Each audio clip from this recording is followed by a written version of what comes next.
Hello friends, welcome back to my channel. This is Mahadev Sharma. इससे पहले video में हमने 6 फाइनेंशियल रेशियो जैसे कि market capitalisation, enterprise value, PS that is earning per share, PE ratio that is price to earning ratio, PB that is price to book value और face value के बारे में डिटेल में जाना था और साथ ही उसे कैलकुलेशन करना भी सीखा था। और आज के इस वीडियो में हम जानेंगे कि ROE that is return on equity और ROC that is return on capital employed क्या है और इसके क्या फायदे और नुकसान है और इससे कैलकुलेशन कैसे करना है और कैलकुलेशन करने के लिए हम डेटा कहाँ से लाएं। इसके लिए फिर से हम दूसरा एक्सेल शीट खोल लेंगे जिसे आप मेरे वेबसाइट mksfinance.com पर जाकर डाउनलोड कर सकते हैं और इसे डाउनलोड कैसे करना है इससे पहले वीडियो में हम बता चुके हैं। तो चलिए हम एपिसोड 2 का हम शीट खोल लेते हैं।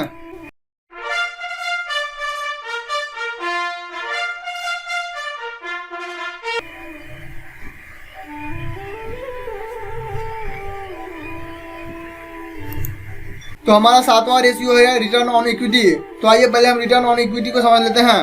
किसी भी बिजनेस को शुरू करने के लिए हमें पैसों की जरूरत पड़ती है। तो वो पैसा आप इक्विटी मतलब कि खुद का पैसा लगाएंगे या फिर किसी से कर्ज लेकर लगाएंगे और उस पैसों के बदले उन्हें आप अपने बिजनेस में शेयर या हिस्सेदारी देंगे। तो अगर सिंपल शब्दों में कहें तो आरओई हमें यह बताता है कि कंपनी इक्विटी मतलब कि शेयर होल्डर के पैसों पर कितना प्रॉफिट कमाया। मान लेते हैं कि आपने अपनी कंपनी में 100 रुपये खुद का पैसा लगाया और 100 रुपये दोस्तों से लेकर लगाया। तो इस केस में दोस्त का पैसा कर्ज और आपका पैसा इक्विटी हो जाएगा। आइए हम इसे एक एग्जांपल की मदद से समझते हैं। मान लेते हैं कि आपकी कंपनी में 100 रुपये आपके हैं और 100 रुपये आपके दोस्त के हैं। तो इस 200 रुपये पर 200 रुपये कमाए मतलब कि कैश अब 400 रुपये हो गए। इसका मतलब यह है कि इक्विटी के रूप में, और इक्विटी मतलब कि आपके 100 रुपये पर कितने पैसे कमाए। यहाँ पर आप अपने 100 रुपये पर 300 रुपये कमाए, लेकिन यह फेयर नहीं है। ऐसा क्यों? इसके लिए हमें ROCE that is return on capital employ को समझना होगा। तो हम ROCE that is return on capital employ को समझ लेते हैं। आरओसीई वह कैपिटल है जिससे कि कोई भी बिजनेस चलती है। तो यह पैसा 2 प्रकार से आ सकता है, एक इक्विटी और एक डेट। तो आइए हम इसे भी एक उदाहरण की मदद से समझ लेते हैं। मान लेते हैं कि आपने अपने बिजनेस में 100 रुपया अपना और 100 रुपया दोस्त का पैसा लेकर लगाया है। इसके लिए 100 रुपये पर आपको इंटरेस्ट भी देना होगा। इसका मतलब यह है कि आपके पास 100 रुपये डेट और 100 रुपये कैपिटल एम्प्लॉय हुआ। तो ये कुछ ज्यादा ही कॉम्प्लिकेटेड हो गया। तो आइए हम इसे और भी आसान करके समझते हैं। आरओसी हमें यह बताता है कि आपने 200 रुपये पर कितना कमाया। जैसा कि इस 200 रुपये को आपने अपने इस बिजनेस में लगाया और एक साल में 100 रुपया और कमा लिए, तो आपका रिटर्न ऑन कैपिटल हो गया 50%। लेकिन आपने 200 रुपये लगाकर 200 रुपये और कमा लिए तो आपका रिटर्न ऑन कैपिटल हो जाएगा 100%। ये आरओई और आरओसी रेशियो बहुत ही इंपॉर्टेंट है। अगर हम आरओसीई को एक लाइन में एक्सप्लेन करें कि आरओसीई हमें यह बताता है कि टोटल पैसा that is equity share holder मतलब कि आपका खुद का पैसा और डेट मतलब कि दोस्तों से लिया हुआ पैसा, दोनों मिलाकर आपने उस पैसों पर कितना पैसा कमाया। तो बात यहाँ पर यह आ जाती है कि हम इन्वेस्टर को क्या देखना चाहिए, आरओई या आरओसीई। तो देखिए, कई बार कंपनीज आरओई और आरओसीई के बीच इन्वेस्टर को धोखा देने की कोशिश करती है। तो इससे हम कैसे बचें? इसके लिए हमेशा ध्यान रखें कि जिस कंपनी पर डेट यानी कि कर्ज नहीं है उसका ROE that is return on equity को देखें, और जिस कंपनी पर डेट मतलब कि कर्ज है तो उसका ROCE that is return on capital employ देखें। साथ ही कंपनी के धोखा से बचने के लिए हमें एक कैलकुलेशन भी करना होगा।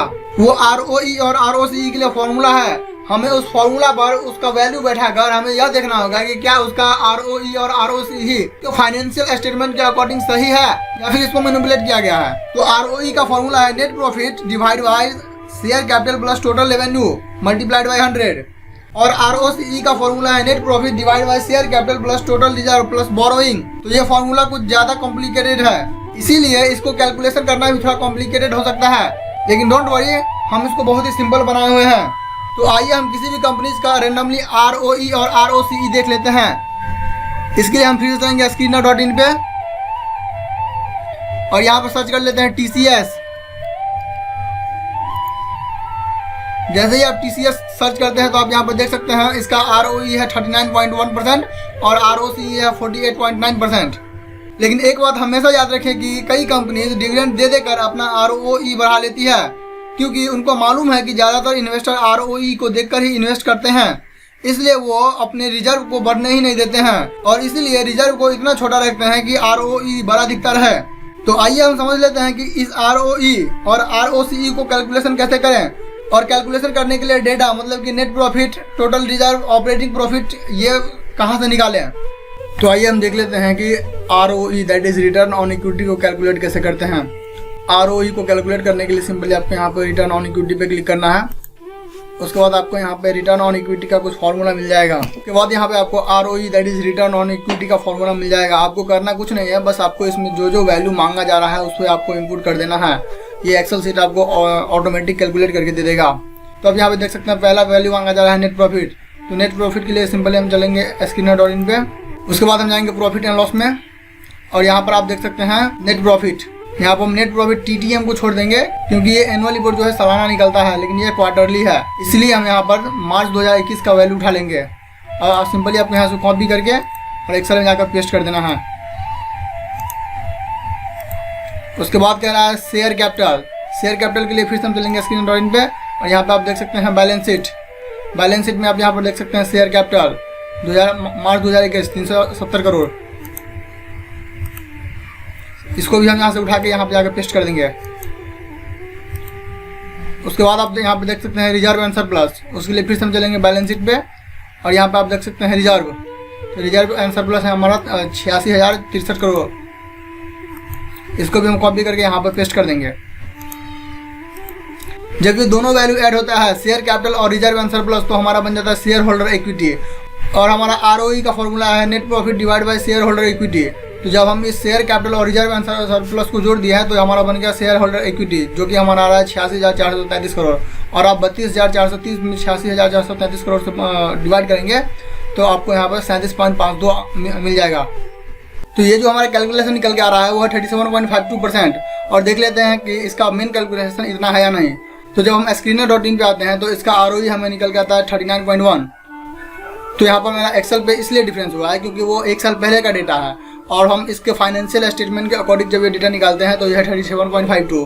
इसीलिए आपको हर एक रेशियो को खुद से कैलकुलेट करना चाहिए। हम मानते हैं कि इसका कैलकुलेशन थोड़ा फास्ट होता है, लेकिन हम आपको इतना ईजी टेम्पलेट बना के दे चुके हैं, इसीलिए आप सारा का सारा कैलकुलेशन खुद से करें। उसके बाद फिर से हम होम पेज पे आएंगे और ROCE को कैलकुलेट करके देख लेंगे। ROCE को कैलकुलेट करने के लिए सिंपली हम ROCE that is return on capital employed पे क्लिक करेंगे, और यहाँ पे आप देख सकते हैं ROCE का फॉर्मूला यहाँ पे लगा हुआ है। इसके लिए हमें जो जो रेशियो मांग रहा है उसे हमें इसमें फिल करना होगा। तो यहाँ पे आप देख सकते हैं ऑपरेटिंग प्रॉफिट। ऑपरेटिंग प्रॉफिट के लिए फिर से हम चलेंगे screener.in पे, और फिर से चलेंगे प्रॉफिट एंड लॉस स्टेटमेंट में। उसके बाद आप यहाँ पे देख सकते हैं ऑपरेटिंग प्रॉफिट। ये TTM को छोड़ देना है, मार्च 2021 को लेना है, जो कि 46,546 करोड़ आ रहा है। इसे हम कॉपी करके सिंपली एक्सेल में पेस्ट कर देंगे। उसके बाद आप देख सकते हैं शेयर कैपिटल। शेयर कैपिटल के लिए फिर हम बैलेंस शीट में चलेंगे, और यहाँ पे आप देख सकते हैं शेयर कैपिटल 370 करोड़। इसे भी हम कॉपी करके सिंपली एक्सेल में जाके पेस्ट कर देंगे। उसके बाद हम फिर से चलेंगे बैलेंस शीट में, और यहाँ पर आप देख सकते हैं रिजर्व एंड सरप्लस। इसे भी हम कॉपी करके सिंपली एक्सेल में जाके पेस्ट कर देंगे।